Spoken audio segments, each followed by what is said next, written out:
Assalamualaikum warahmatullahi wabarakatuh. Di sini kami akan memaparkan hasil pembahasan kami mengenai pengembangan frontier di Indonesia.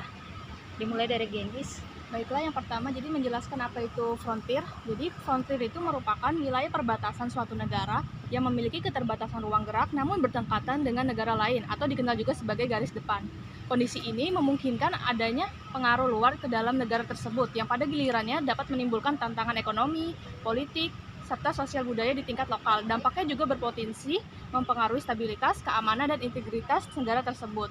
Daerah frontier menurut Sunardi tahun 2004 terjadi karena pertama, dorongan ekonomi, yaitu berupa kemudahan masyarakat untuk dapat memenuhi kebutuhan hidup.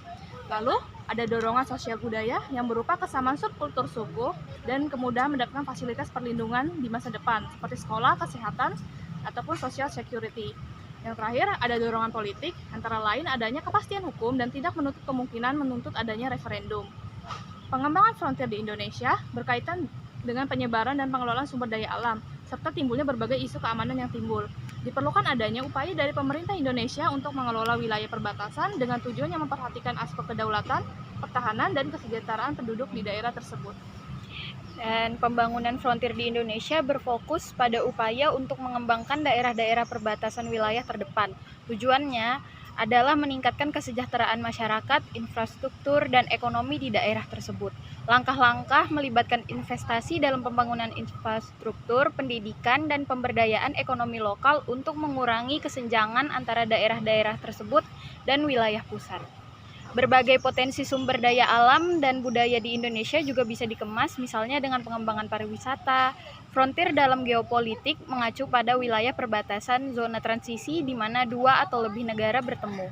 Ini bukan hanya garis fisik yang memisahkan, tetapi ruang dinamis yang penuh dengan interaksi, pergerakan, dan potensi konflik.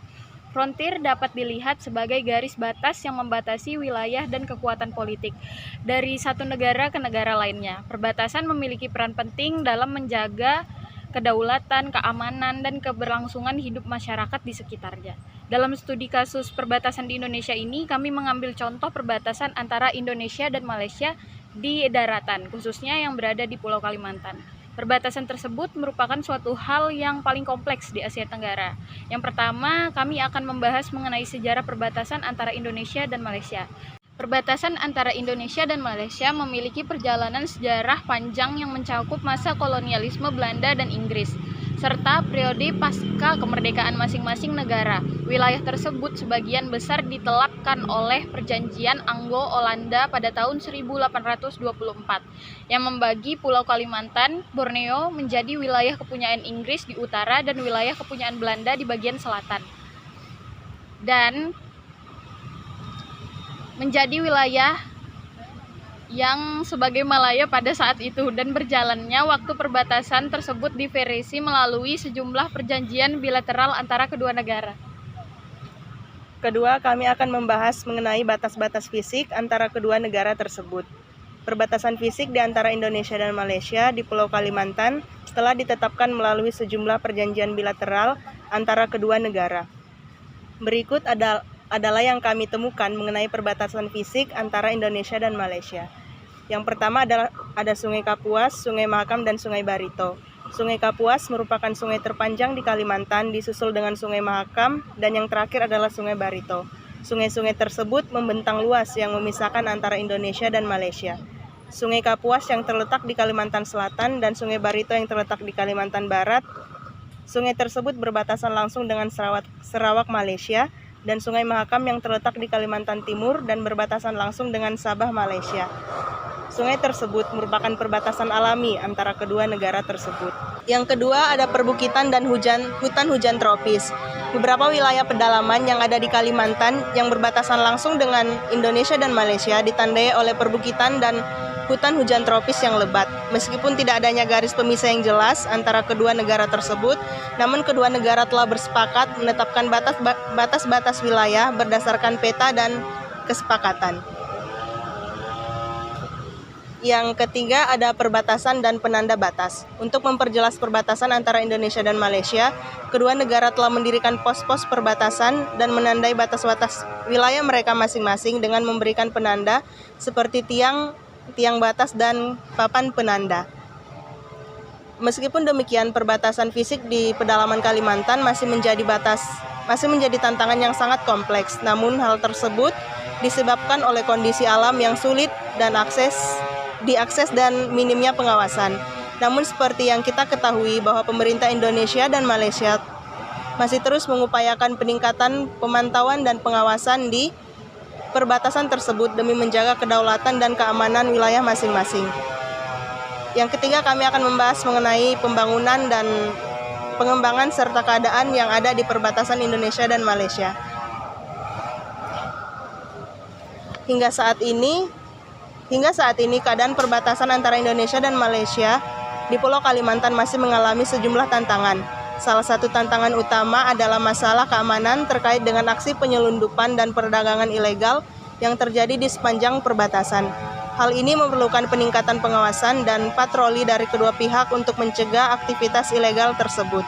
Selain itu, masalah penentuan batas wilayah yang belum sepenuhnya diselesaikan juga menjadi isu penting terhadap beberapa daerah di sepanjang perbatasan yang masih belum ditetapkan batasnya dengan jelas, menyebabkan ketidakpastian hukum dan administrasi bagi masyarakat yang tinggal di kawasan tersebut. Lanjutan. Oke, di sini kami mengambil study case. Study case-nya itu yaitu di salah satu perbatasan dari Indonesia Malaysia, yaitu Pulau Sebatik. Terbentuknya batas di Pulau Sebatik disertai dengan munculnya frontier di negara Indonesia di daerah Kalimantan Utara. Pulau Sebatik terletak di pantai lepas timur Kalimantan yang terbagi menjadi dua bagian, di mana itu Indonesia dan Malaysia. Pulau ini itu terletak di Teluk Tawa Utara, Selat Sulawesi di timur, dan Telak Sebuku di selatan. Di sebelah barat, pulau berhadapan dengan Pulau Nunukan di Kecamatan Nunukan, Kalimantan Timur, Indonesia. Di pulau utaranya itu Sabah, Malaysia. Sementara bagian selatannya itu juga bagian dari Indonesia. Kegiatan ekonomi sebagian besar bertumpu pada pertanian dan kehutanan padi, perkebunan kakao, kelapa, kopi, dan cengkeh, dan lada serta minyak sawit. Selain itu, sekitar 1.800 orang yang bekerja sebagai nelayan di Sebatik. Adapun Desa Haji Kuning yang menjadi desa terdepan. Desa Haji Kuning juga menjadi bentuk pintu gerbang konsumsi dan jasa.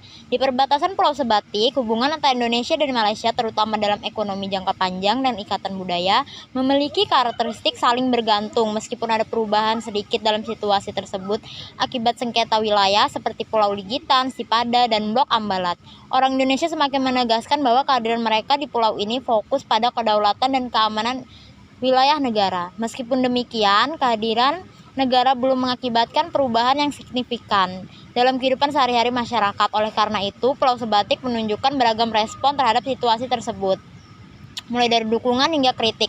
Namun akhirnya mereka memilih untuk mengadopsi kepentingan negara dengan memanfaatkan retorika dan mengubahnya menjadi bentuk negosiasi untuk meningkatkan kualitas hidup mereka. Pulau Sebatik memiliki kondisi yang masih tertinggal dalam infrastruktur, masalah kemiskinan, ketergantungan pada Malaysia untuk penghidupan masyarakatnya. Meskipun terdapat proyek-proyek nasionalis yang dilakukan, euforia atas proyek-proyek tersebut jelas secara langsung membawa perubahan signifikan bagi pulau tersebut. Meskipun kehadiran negara Indonesia di Pulau Sebatik meningkat setelah adanya perselisihan wilayah dengan Malaysia, seperti sengketa atas Pulau Ninggitan dan Sipadan, serta Blok Laut Ambalat, perubahan yang signifikan dalam kehidupan masyarakat masih belum terlihat. Sebagian besar aktivitas dan hubungan masyarakat Pulau Sebatik masih bergantung pada Malaysia, dan perubahan yang diharapkan oleh masyarakat seperti peningkatan infrastruktur dan kesejahteraan belum terwujud secara maksimal. Meski demikian, terdapat kegiatan ekonomian di Pulau Sebatik yang didukung oleh sektor pertanian dan kehutanan, serta aktivitas perdagangan dengan Malaysia melalui pelabuhan-pelabuhan di Sebatik seperti Haji Kuning, di Lala, Laso, dan Senyamuk. Ada upaya dan pemerintahan pusat di Jakarta pada tahun 2010 untuk memperbaiki administrasi teritorial di Sebatik, menunjukkan adanya susulan untuk pengembangan dan pembangunan di pulau tersebut. Hal ini menunjukkan bahwa kesadaran akan perlunya pengembangan dan pengembangan di Pulau Sebatik itu, meskipun ada tantangan dan ketergantungan pada Malaysia yang perlu diatasi. Sekian presentasi dari kami dan juga penjelasan tentang frontier perbatasan di Indonesia dan Malaysia. Terima kasih.